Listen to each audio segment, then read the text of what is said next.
of their discipleship meetings, somebody was sleeping. Is it fellow disciples that were led and they put their trousers and peed in the mouth of the person in the presence of everybody?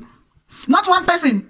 The person was still keeping his mouth open. And they peed one after the other. This one finished. He left. The second one came, peed, and left. The third one came, peed, left. Till the fourth person, or four of them were peeing the same time into the person's mouth. The person didn't stand up to run away, or scream, or even move away. This is, oh no. Who is believing this kind of thing? I don't believe it. And even if it happened, that's callous. That is callous. That is callous. There's nothing that should allow that kind of thing to happen, no matter the level of dedication. And whoever did it is satanic.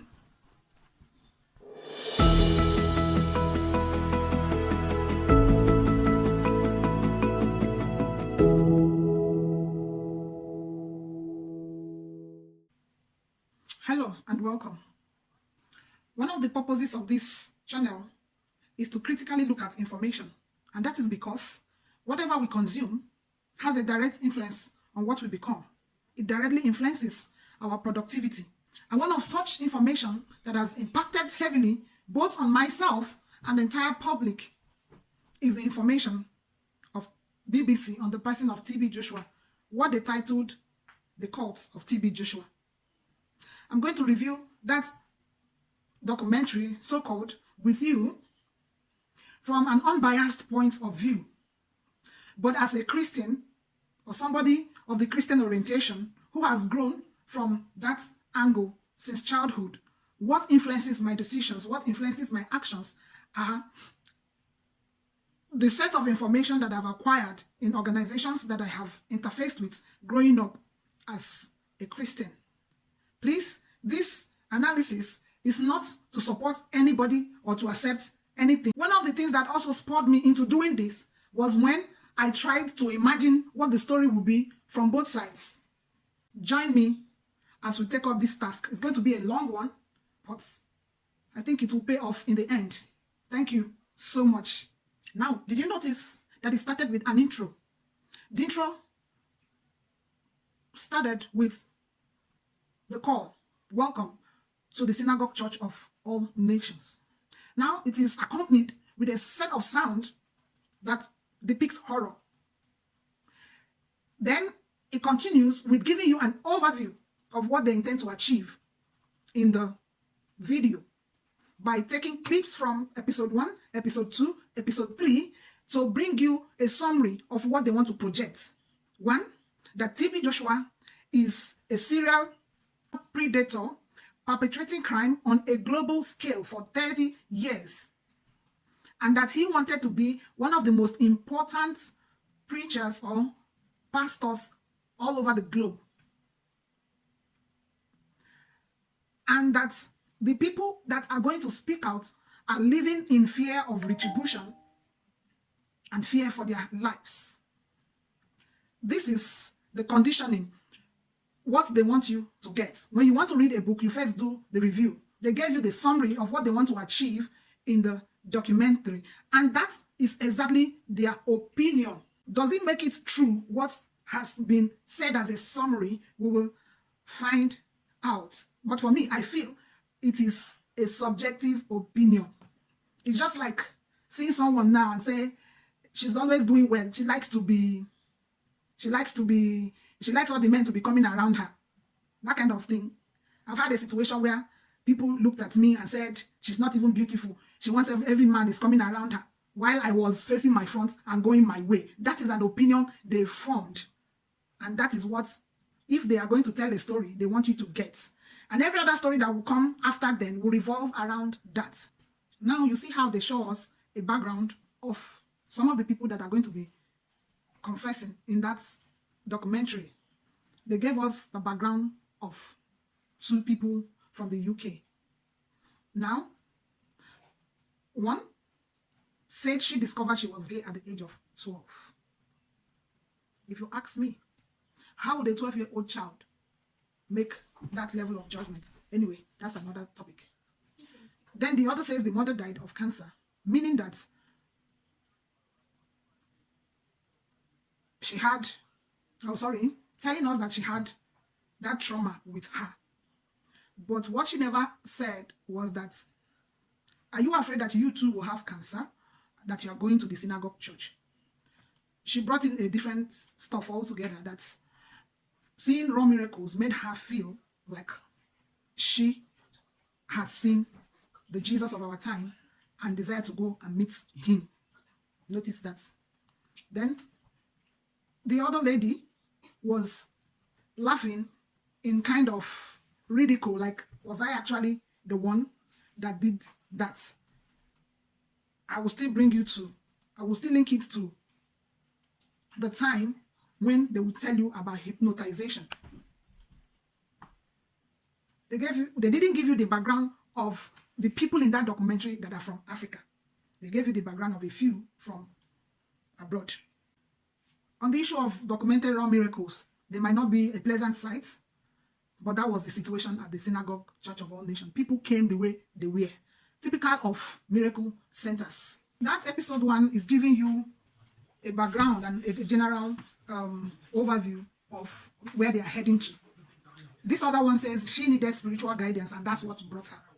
This one says he came from a poor background and saw TB Joshua as his God, next to God. And I think that's also where his problem started. Then he says he became so loyal to him. The other one says, I worked there as a loyalist. You see that these people never came for God. They said TB Joshua knew his mission from the start. They too knew their own mission from the start. It wasn't to seek God. And that is why they could see a human being as their God. Now they paint a picture of a man with a superpower. Of course, TB Joshua is a spiritual leader, whether it is from the power of God or from any other power. One thing is clear, that he possesses some level of power, which only God will say is from him or not from him. But he possesses a power. Of course, if you don't possess power, well, how can you start a congregation, and how can people come looking for you? There has to be something you have more than others that will attract people to you. So these two people, Agomor and Bisola, sounded like they started the organization with TB Joshua. When in the real sense, they met other people. They implied that the man brought them closer than every other person, giving you the impression that they are next to him, his allies, in whatever they were doing. What if you ask me, what I think is that this impression is to make you give credit to whatever they are going to say. Now this one says he can heal a demon-possessed person with just one line in his statements. If you are going to be patient to watch closely in episode 2, the same person says he doesn't have any spiritual power to heal or to perform miracles, that the miracles are stage managed. But before we get there, let's keep taking them one after the other. To give credibility to whatever they are saying, they start by telling you, Bisola starts by telling you that there are things, or both of them says TB Joshua confided in them. Agomor says there are things TB Joshua told him that no other one knows. That is something that can be questioned, because if you come and say somebody told you something, it's only you that knows that thing, we can argue that you made it up. Then Bisola says he told us that his birth has been prophesied 100 years ago. That is for the spirits to determine. Then Agomor says when he met him, something exploded in his head. Bro, all this wants you to feel that he has a strange power. Now let's look at it this way. If someone possesses spiritual powers, we cannot determine or discredit the enormity of that power. Now this is where it gets dirty or demeaning. For BBC to paint a racial coloration to what they call a documentary is awkward. They got clips and statements and joined them together to push that narrative. One, they said, Agomor said, TB Joshua told him that the whites enslaved his father and that he's out to show them. I don't think that that was the mission of the man. How many people can he enslave? Now they tell you that he knew what he was doing. He was trying to use the whites to market his brand. I don't even know what to say at this point.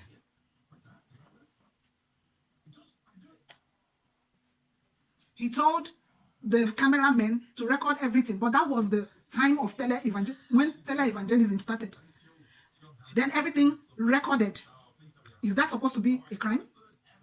Then he says he invested everything he got in VHD cassettes, in videos.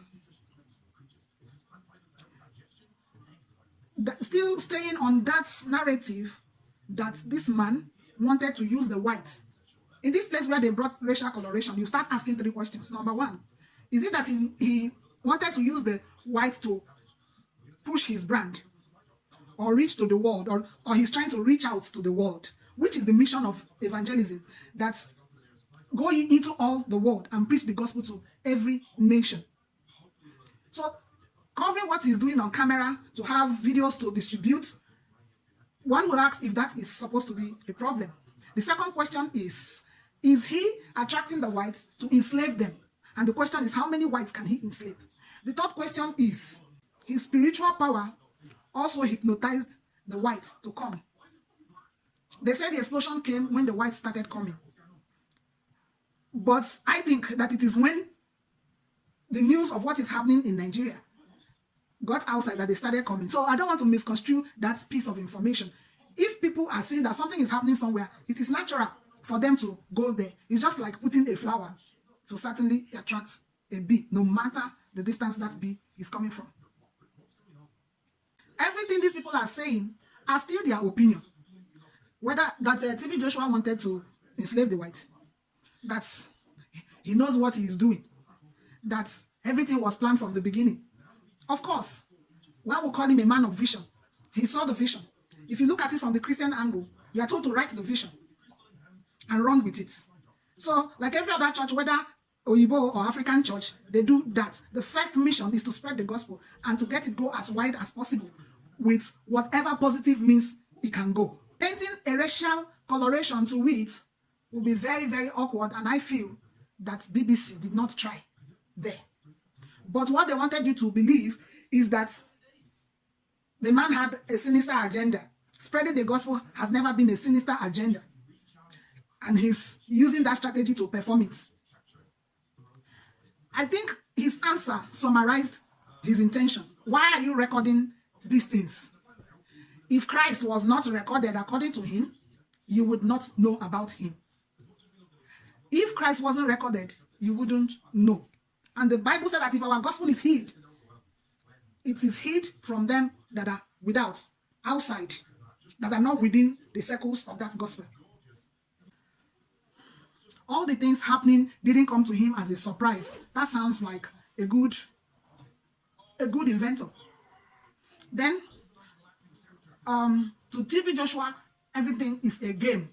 That's a personal opinion. That's someone's opinion. It doesn't necessarily mean he's right. Accuse people, like hundreds of people, and queuing up like various ailments. Of course, carnal people like me and every other person in the flesh cannot explain the workings of the spirit. That is what makes it different. That makes it a power. That makes it spiritual. That something happens and you cannot explain it. Now, if you come to this one, as if the church is the only place for solution, one will ask if majority, let me not say all, because there are people who don't go to the hospital.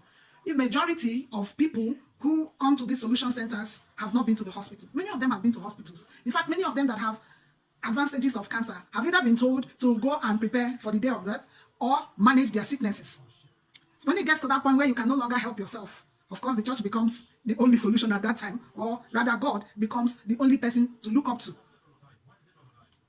That explains why you see a lot of people in churches for miracles. They need something absolute. They need something assured, something magical, something spontaneous, something sure and lasting. And it's only spiritual powers that can grant that level of solution. You know, there's a difference between trying to expose something and being malicious. How do you notice somebody who is being malicious? They get destructive. When you want to expose something, you want to solve problems.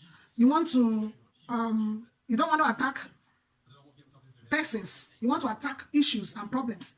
Now, this point, I will keep saying that everything in this episode 1 are full of opinions of the people testifying, and it doesn't make them fact. Look at this point where Bisola says, look at that point where Bisola says, I am the coordinator of visitors from the international scene. Like, I am the one coordinating people who come in from abroad. And then Agomor says, now when Agomor says, the international visitors, they did not come to be disciples. Nobody ever visits any place like this one, whether church or secular organizations like age group meeting, old school association and all those things, to be executives or to be workers or to be inner caucus members. Nobody sets out for that at first. And then you are made a coordinator because it is happening. People are visiting from outside. Look at what's her name? Angelica, saying that she found herself in the middle of nowhere, which is exactly what happens when you visit a place. If you're going for a conference for the first time in a new place, you don't know the location very well. There are people who are going to be given the task of getting you settled, which is the work of Bisola. So when they begin to screw these things like we are members of courts who are meant to bring in people, then it becomes malicious. Look at it. You visit a church, you're welcomed as a newcomer. They take your details. They call you and check up on you. What is called follow-up. That is what they are doing. Agomor says, when they come, some intelligent disciples are sent to stalk on them. You call that stalking? And that they look for people who are most gripped by their juju. You know the impression they are giving. See, look at it this way. All of us are not going to be reacting to spiritual settings the same way.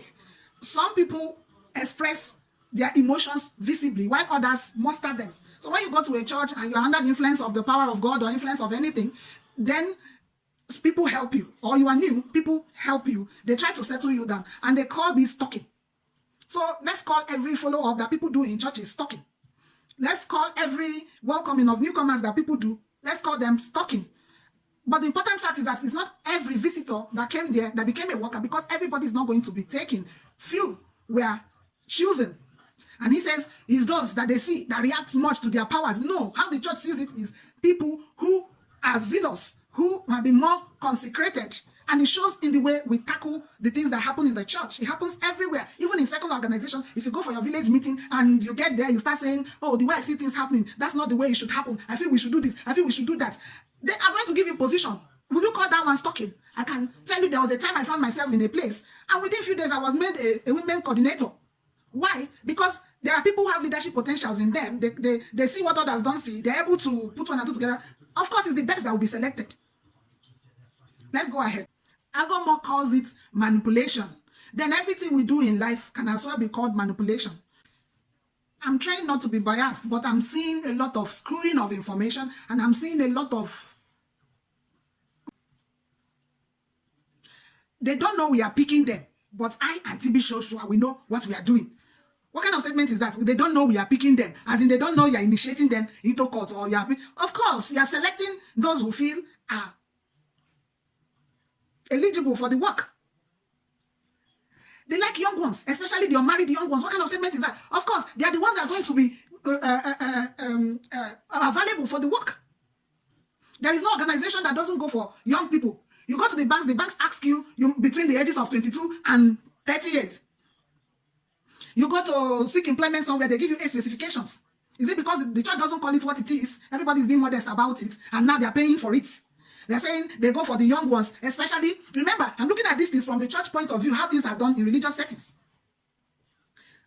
Actually, it's younger ones that you go to because they are energetic, they are the next generation, they can do the work, they don't have loads that they are carrying like family, husband, wife, and things that will make them give you excuses. Even when Christ was doing his work, he asked those that have family members that will distract them to go, those who are willing to follow him, to follow him. So when you will come and screw those harmless acts that organizations do to make it look like you are initiating people into a cult when you are picking your workforce, is skewed information. Make them crave to be like Joshua. Tell them, you see, misplaced priority.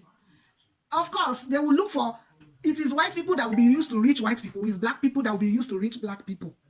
If you go to any place you are new, they are going to look for somebody of your community to connect you with. From there, you guys start finding people of your community. And when they want to reach people of other community, they still use people of their community to reach them. Of course, when you train these people as disciples, they are going to be disciples to their own people. Tell them, when you stay 3 months, you'll be like TB Joshua. Of course, that's the time range for the training they are going to undergo as disciples. But when they say to be like TB Joshua, that's where they get it wrong. It means to be equipped to get the power that is at work in him, whether it's the power of God or whatever, to replicate what you are seeing. After all, that is what brought you there in the first place. We heard it from the horse's mouth that they wanted to be like TB Joshua, meaning that they crave the powers of their master.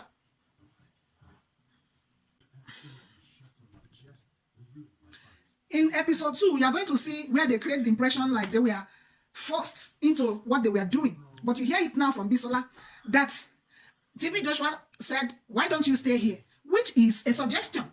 And she stayed back, that she was happy.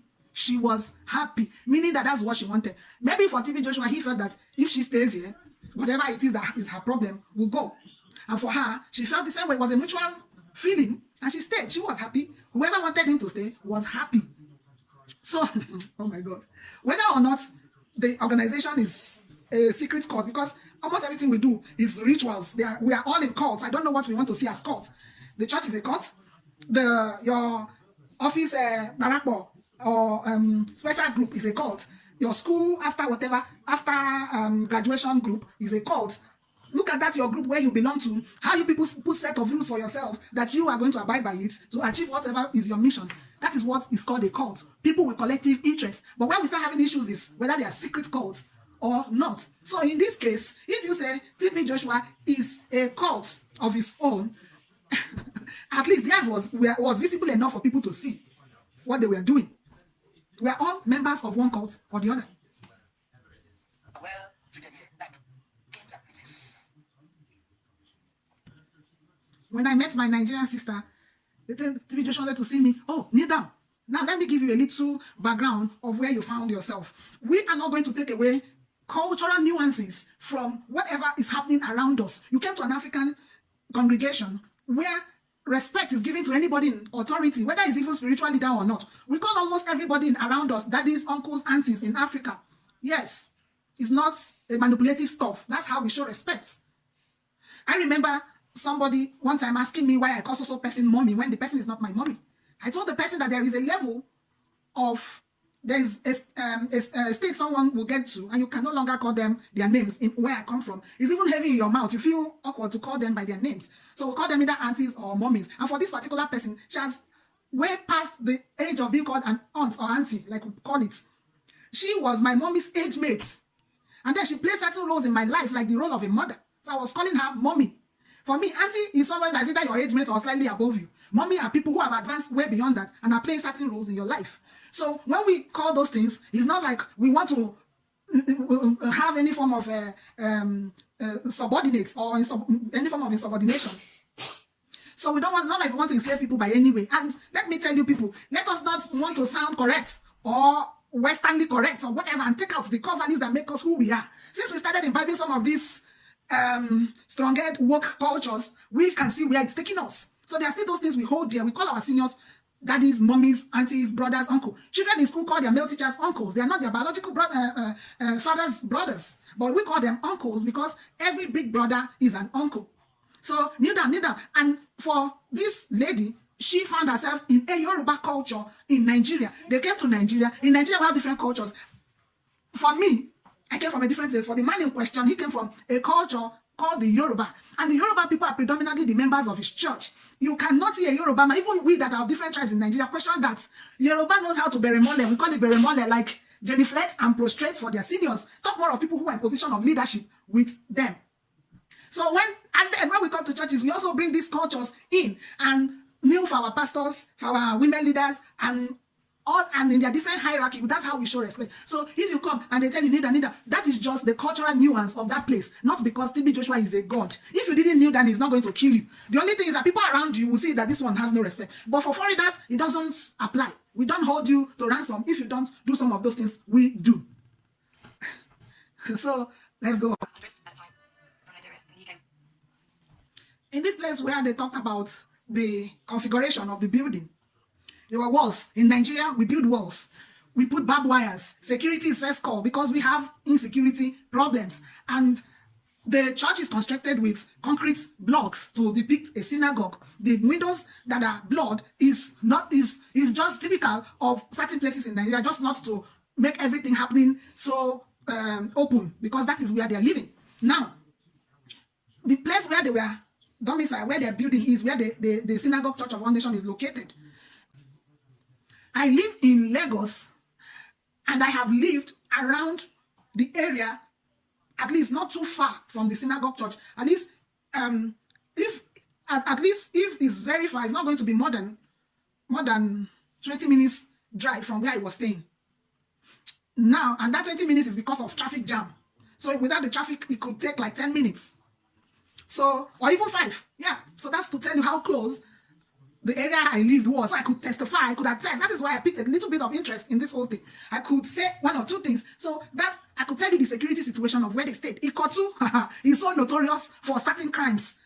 That is where you will see a lot of, they already said there's so much poverty in the land, a lot of street urchins. The synagogue was located very nearby a huge and prominent market in Lagos, Ikotoja. So foreigners come, people come to buy things there. So the place is so vulnerable. So if they tell you you're not going out, those of them, if they want to tell you the truth, they will tell you that those of them who are Nigerians moved out. They could go to their houses and do, because it's their terrain. They know how to navigate those terrain.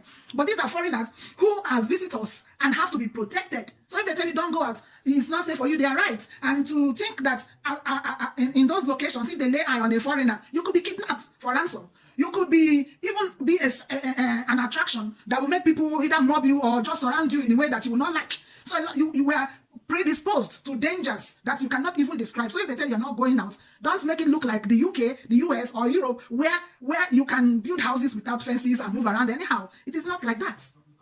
Lagos is a very hot city. This is also skewed information. But why I will not call it that for some people is that these people testifying are coming from places where certain things were inappropriate. They didn't have the kind of community life or communal life that existed where they found themselves. So to them, it's going to be a little bit bizarre for them to see things like that. So let me tell you, when people start changing narratives, it gives it a different interpretation. Sorry, how do I put it? When people start giving colorations to certain things, they are leading you to somewhere different. They are still trying to make you believe that this place is one willed secret cult where the culture of nakedness abides, which is not true. When I got to this point, what I could see is hostel life. What I see is hostel life where, not like anybody told them, open your closet, stay naked. It's just like there are no cubicles where people can stay on their own, like will be seen in some places. Like, you can take off your clothes and go and bathe or do it in the bathroom or whatever. Nobody's looking at you. As in, they're trying to give you the morale to be yourself. Not like they're trying to tell you be naked, let's be misbehaving. That is not what I see. I can relate to it. If you have been in hostels, if you've been in school, if you lived where you are camped somewhere, these things happen. He said 2 women took him to the bedroom to take a shower. These are people who simply went to show you where to fix yourself. And they're helping you out. And they're showing you that African love of there is nothing there. That is how we live. But all these things are being screwed by one journalist who is trying to paint a picture.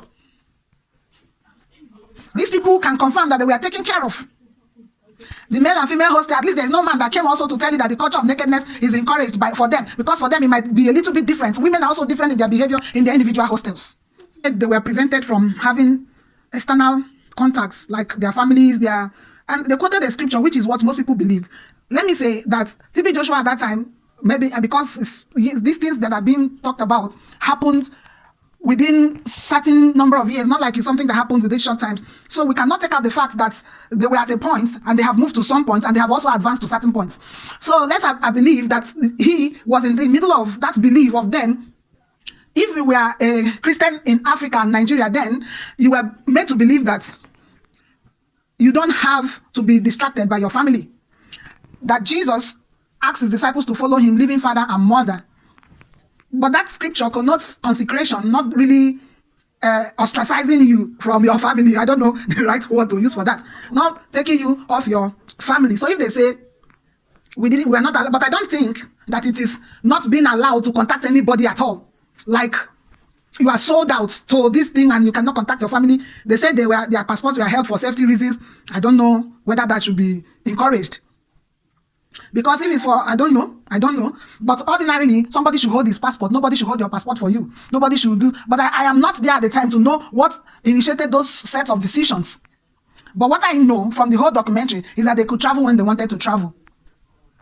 So this place gives the impression that they are alienated from any form of help, which I don't think is true. Hi. Really, from your testimony, they were taken care of. Let's say kind of. When you say kind of, it means that it's not exactly that. But you were taken care of. Don't say kind of. Why I'm saying this is that Agomor is calling it manipulation. Yeah, he was called daddy. That's a topic that is under scrutiny now, whether men of God should be called daddy. But I gave you an African coloration where we call people, that's where it even originated. Where we give everybody respect by giving them those titles we give to people who are so dear to us. And then they say they are made to feel like children, giving the impression of regression, like you are made not to be able to reason. You are made not to be able to reason. This is not, that's not true.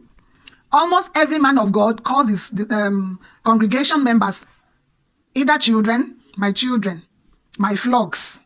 These are nomenclatures in the Christendom. They didn't make you their biological children. They are simply saying these are people under my care. The sheep, the flocks, the people God has put in my care. So we can now start, because issues are beginning to come up from them. So we can now at this point start saying, okay, let's stop. That's something congregations should start questioning. But should we change who we are? Because we still call these things in our homes, in other settings other than the church. It's just that the church is seen as one mighty, infallible place that they are expected to be perfect. But I said in one of my videos on this matter that the church is a hospital. We all come sick. We are all people in need. So trying to make everybody in the church look like an absolute and perfect system is where we get it wrong.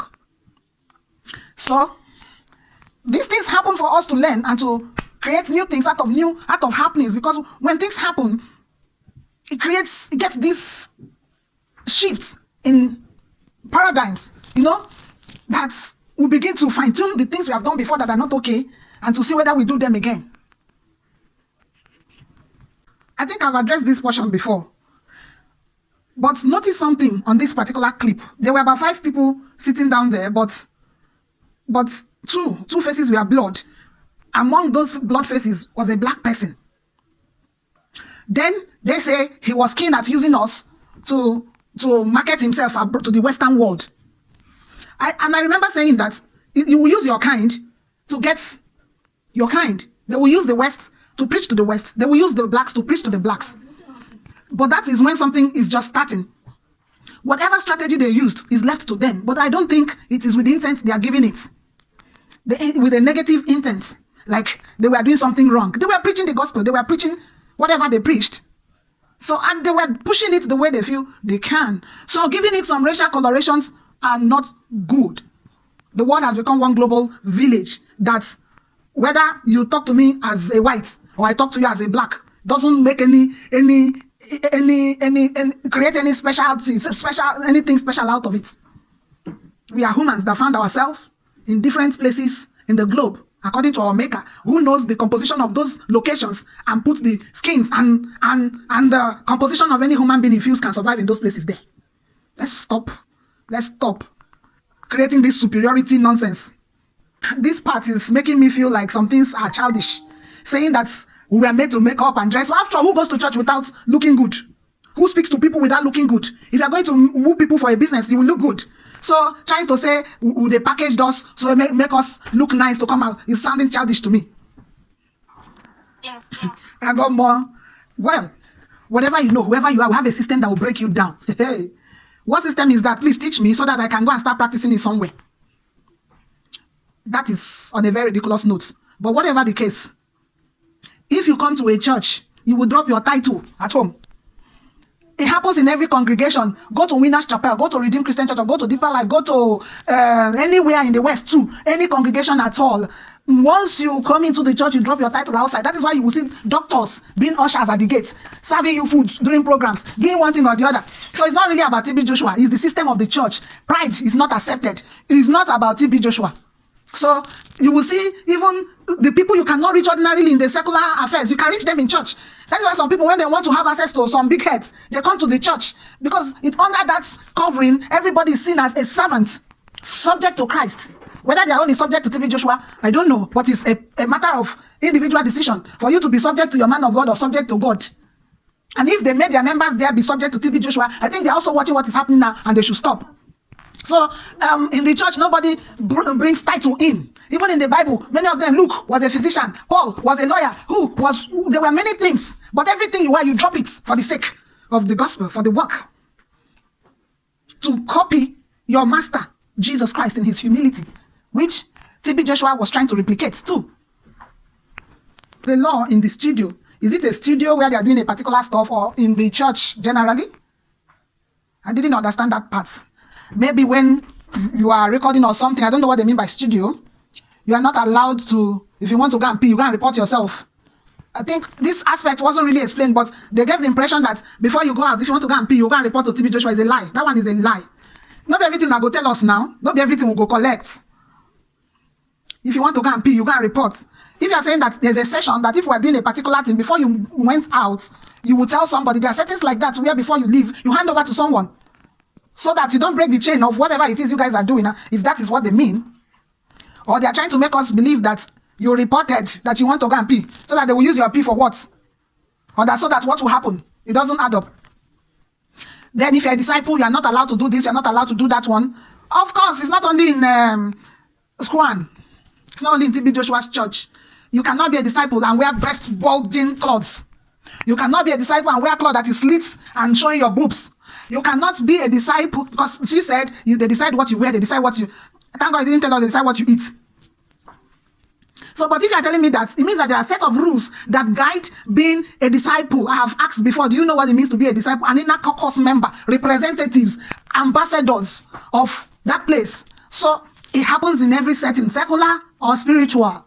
So, when people come and give you the impression that because it's a cult, we are conditioned in certain ways, it's a lie. If you are a workforce in the church, you can't just go out without permission. If you are camped somewhere, there is a strata of authority and operations. So don't make it look like it's something that it is not. Personally, I don't believe that one. Don't feel like I'm taking side, or you get where you go reach, I go tell you, say, now this one. Just let's be going. But I'm telling you here that in this episode 1, everything was screwed, because they're trying to direct our attention to somewhere. Most of this I said here, I'm finding difficult to believe it because I'm a rational human being. I think too. And I want everybody to start thinking. Don't swallow everything you are told. If TB Joshua slaps you for not writing an article, that is wrong. That is really, really wrong. He shouldn't have done that, and it's not proper. But I also need to hear from him if he actually slapped you for not writing an article, or he reprimanded you for not writing an article. Because if you have a job, you are expected to do that job, because when you don't, it affects the total plan of the organization. So there are times in an office, you are given a task and you cut the chain, and your boss goes hard on you, but it doesn't warrant assaulting people, like beating them because of superiority. No, now. Sorry about that. And if it happened, that is totally unacceptable. Then, the one is will control you. I do not believe that. When she says there is a curtain, everything is curtain, that anything you're doing is flung open to see.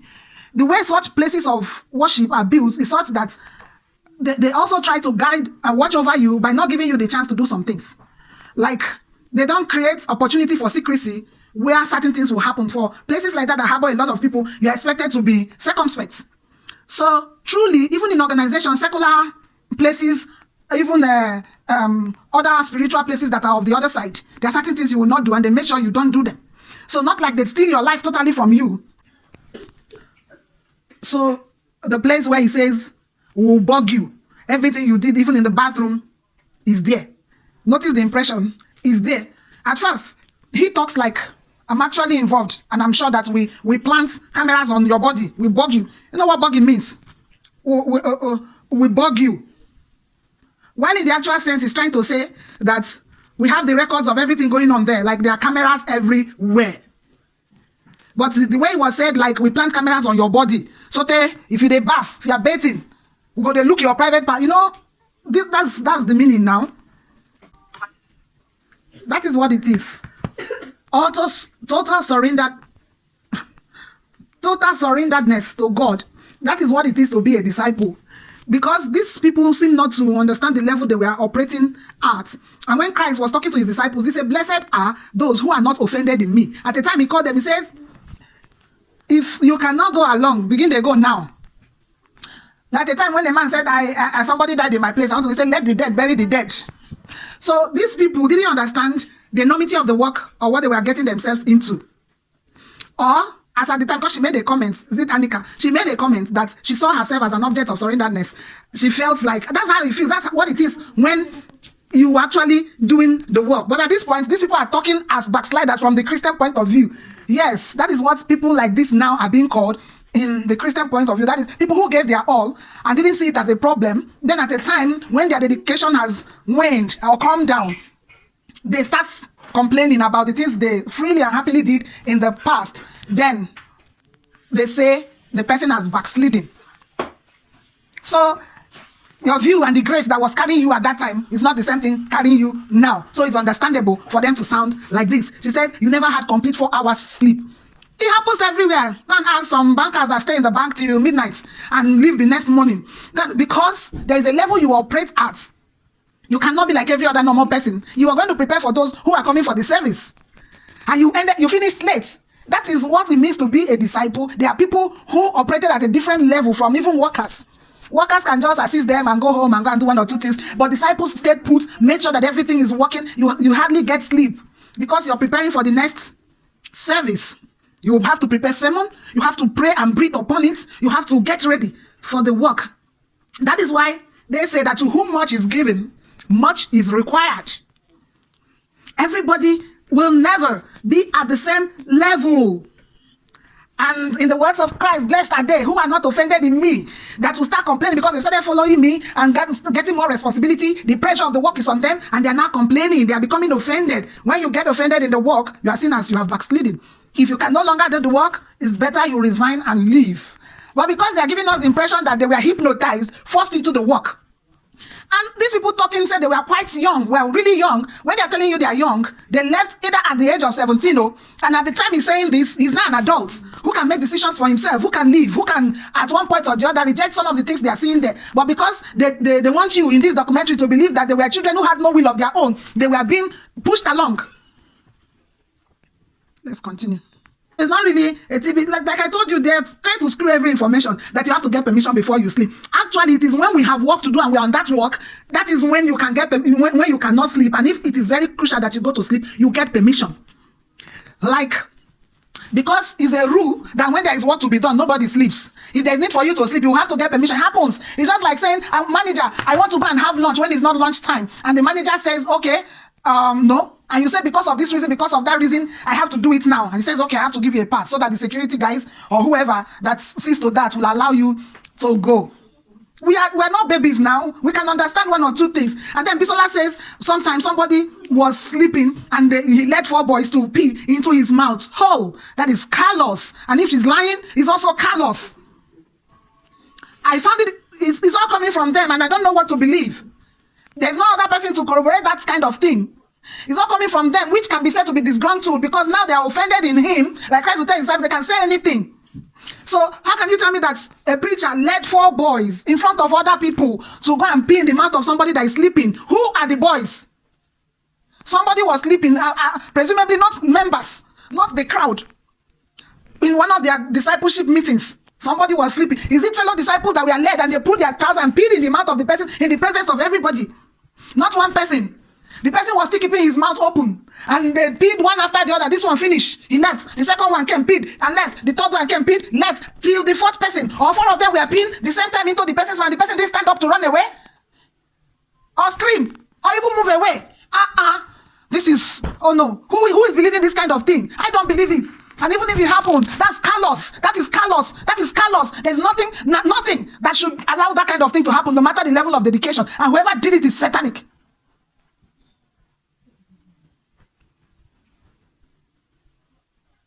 Oh my God. The time goes so quickly. Before you know, you wake up and it's 2 years and it's 3 years. Is that a figure of speech? Is it figurative? Sorry, not figure of speech. Is that figurative? Because we all know what constitutes a year and 2 years. Is that an exaggeration?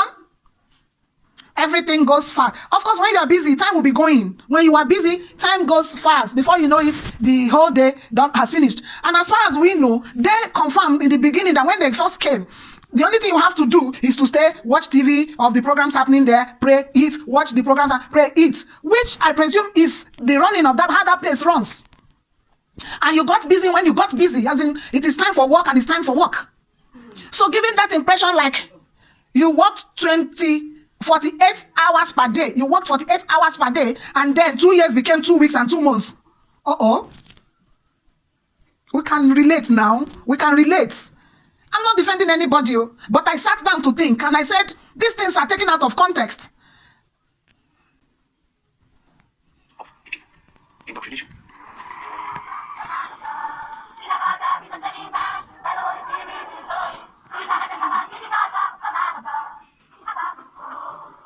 Is a complicated system.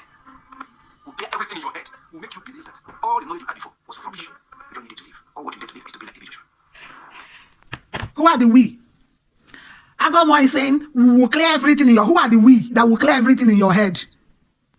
You came into a church that has a modus operandi, a method of operation. And you're saying, we'll make you... The synagogue church of all nations method is willed. Will make you... It's complicated. How complicated is it? We can't even relate with what you're saying. And then we'll erase everything in your mind and make you go mad and senseless.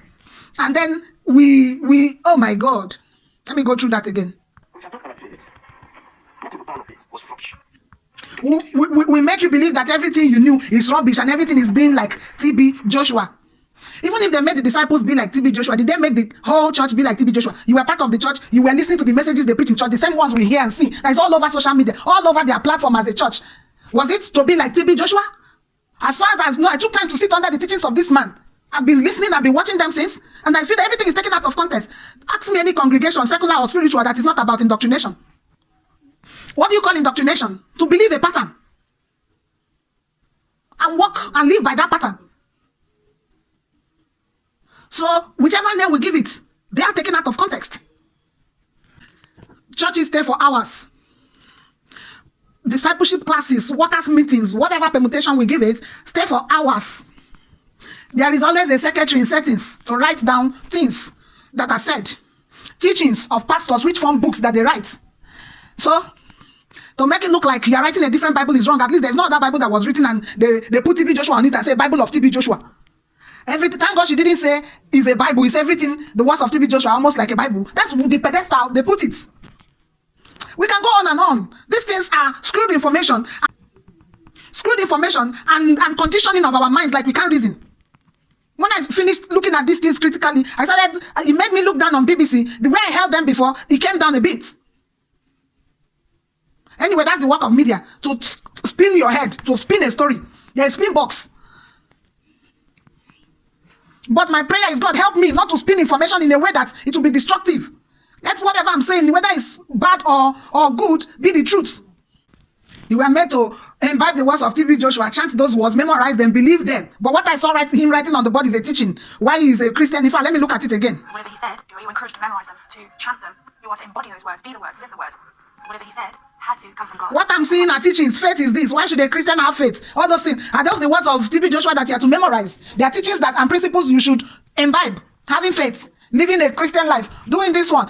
Every preacher does that in their discipleship class or in their workers' meeting. They teach their members, their workers, any set they have in the church to learn those things. It's not only in the church, it happens elsewhere. Why is that? Oh my God. No. I'm not saying that in the whole of these episodes, what they are saying might not be truth, but exaggerated truth is also a lie. High controlling leader. Most leaders try to have a hold on what it is they are doing. It depends on who is involved to see it as controlling. And if you feel you are being controlled, that is why I teach people and I tell people, have a mind of your own. Search for God by yourself. If you feel anybody is trying to control you, break out.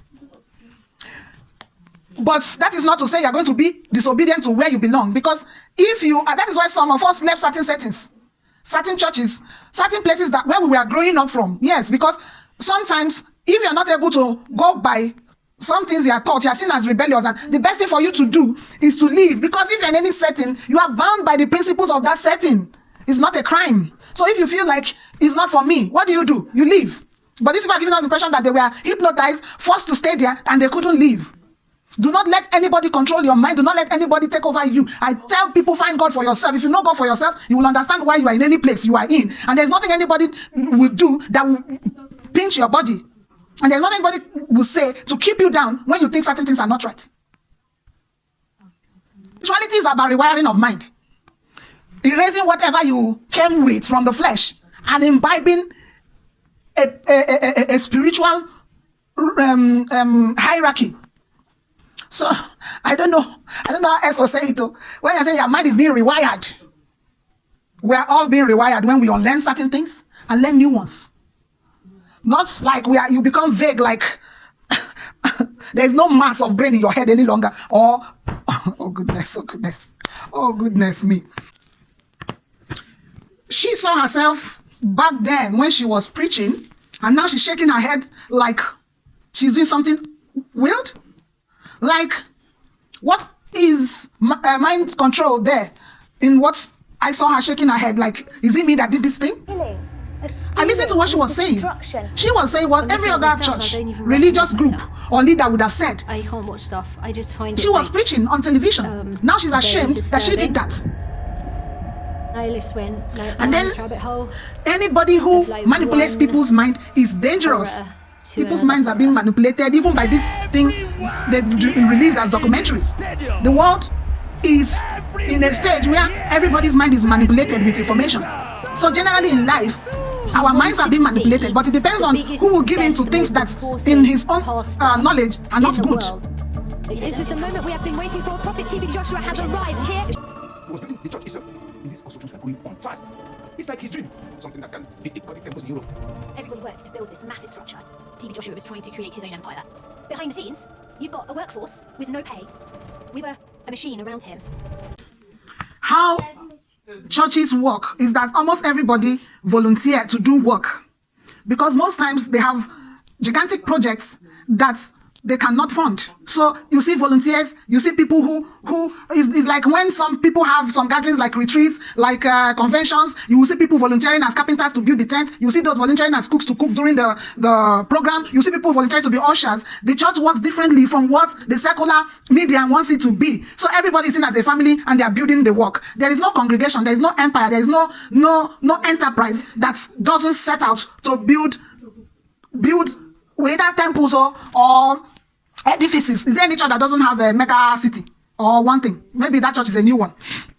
But mega churches had places that are headquarters, and so people contributed, the church members contributed in the workforce of the building, if you ask me. But the question will be, aside contributing and volunteering, did they do their due diligence by consulting experts that drew the plan of the building, that's supervising the work, the technical aspect of the work, the serious aspects of the work, and these ones are just following orders to bring materials? But if it is what he builds, wanting to be more than one temple in Europe and anything, I think that is a kind of something coming from a jealous mind. It's not, it don't make sense, it don't carry water. Yeah. We have been talking a lot and trying to look at this episode 1, but I promise you that episode 2 is going to be gory and heart-wrenching. Follow us on this journey. Let's still see to it. I might be sounding like what you like. I might not sound like what you like in the next episode. Thank you for listening and for going through this more than an hour journey with me. Ciao.